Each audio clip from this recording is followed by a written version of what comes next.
more beds if they remained in Mexico.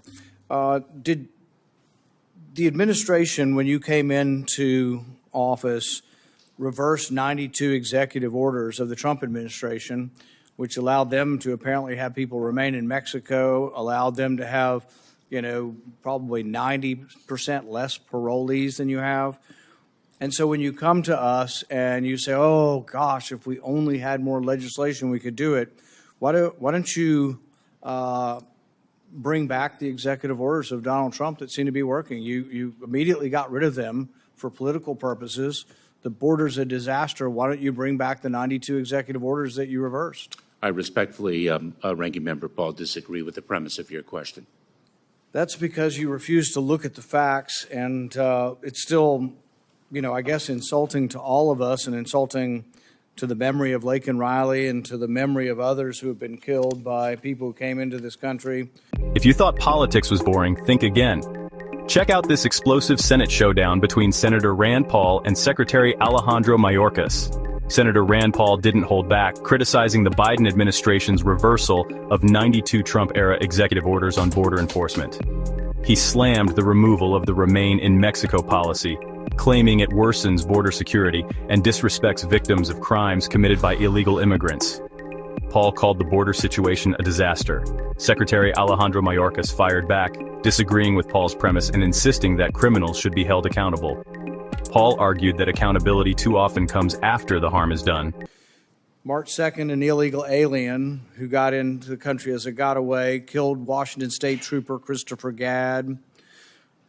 Haitian man who entered the U.S. via the CHNV parole program was arrested for sexual assault of a 15-year-old girl. March 21st, illegal aliens in El Paso rushed the fence. You saw that on national television. An illegal alien on March 23rd murdered 25-year-old Michigan resident Ruby Garcia. Chinese national came across the border and illegally breached a military base in California. I mean, the stories go on, and I think a lot of people in America are going to be appalled, that you refuse to answer the questions. Jose Ibarra, was it lawful to parole him? Was it lawful to let him in the country because you say the camp's full? Ranking Member Paul is a former federal prosecutor for 12 years. I can say with tremendous conviction that individuals who commit criminal acts need to be held accountable for their crimes. Well, that's not much consolation if you wait until after he's murdered somebody. See, part of the problem is, and I think people would be aghast to know this, that when you come in, you just give people your name, right? It's the honor system. There may be some databases you check, but certainly most of the domestic crimes in Venezuela probably are not in any kind of international database. So if you waltz into the country through your generous parole programs and say, I'm John Smith from Venezuela, you have no way of ascertaining that, and you still let them go. So you say, well, we're going to make sure that they're not a violent criminal. You have no way. You look in some databases, maybe they're not in the database, but you have no way of even knowing if that's their name. Then you give them biometric, you give them, you give them fingerprints. Now they have a new name and fingerprints. They essentially have been given a new identity by your agency. I don't know. I'm just so sickened and sad by the families that have lost loved ones from this. I don't see real remorse. I don't see you're willing to answer the questions.